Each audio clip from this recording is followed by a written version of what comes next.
شروع اللہ کا نام لے کر جو بڑا مہربان نہایت رحم والا ہے۔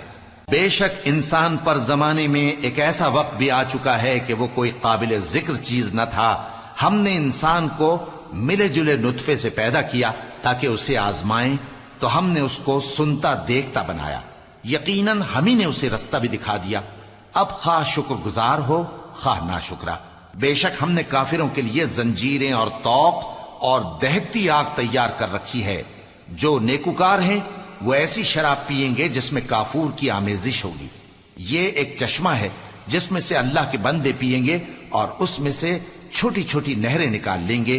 یہ لوگ نظریں پوری کرتے ہیں اور اس دن سے جس کی سختی پھیل رہی ہوگی خوف رکھتے ہیں، اور باوجود کہ ان کو خود کھانے کی چاہت ہوتی ہے مگر فقیروں اور یتیموں اور قیدیوں کو کھلاتے ہیں، اور کہتے ہیں کہ ہم تم کو محض اللہ کی خوشنودی کے لیے کھلاتے ہیں، نہ تم سے بدلہ چاہتے ہیں اور نہ شکر گزاری۔ ہم کو اپنے پروردگار سے اس دن کا ڈر لگتا ہے جو چہروں کو بگاڑنے والا اور بڑی سختی والا ہوگا۔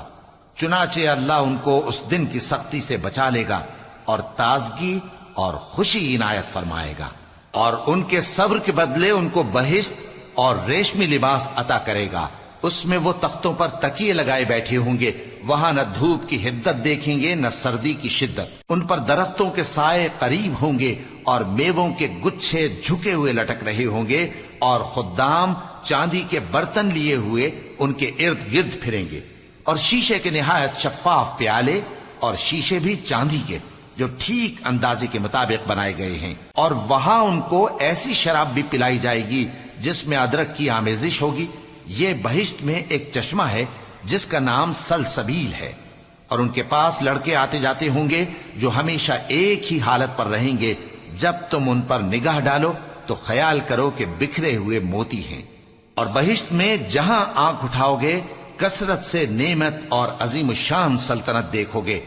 ان کے جسموں پر دیبا اور اطلس کے سبز کپڑے ہوں گے، اور انہیں چاندی کے کنگن پہنائے جائیں گے، اور ان کا پروردگار ان کو نہایت پاکیزہ مشروب پلائے گا، فرمائے گا یہ تمہارا صلہ ہے اور تمہاری محنت ہمارے ہاں مقبول ہوئی۔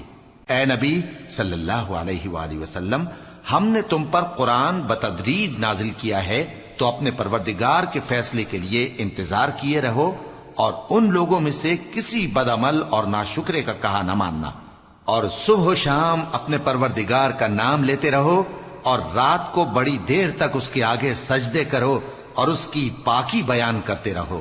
یہ لوگ دنیا کو دوست رکھتے ہیں اور قیامت کے بھاری دن کو پس پشت چھوڑے دیتے ہیں۔ ہم نے ان کو پیدا کیا اور ان کے جوڑ جوڑ کو مضبوط بنایا، اور اگر ہم چاہیں تو ان کے بدلے انہی کی طرح اور لوگ لے آئیں۔ یہ قرآن تو نصیحت ہے، جو چاہے اپنے پروردگار کی طرف پہنچنے کا راستہ اختیار کر لے، اور تم کچھ بھی نہیں چاہ سکتے مگر جو اللہ کو منظور ہو۔ بے شک اللہ جاننے والا ہے، حکمت والا ہے۔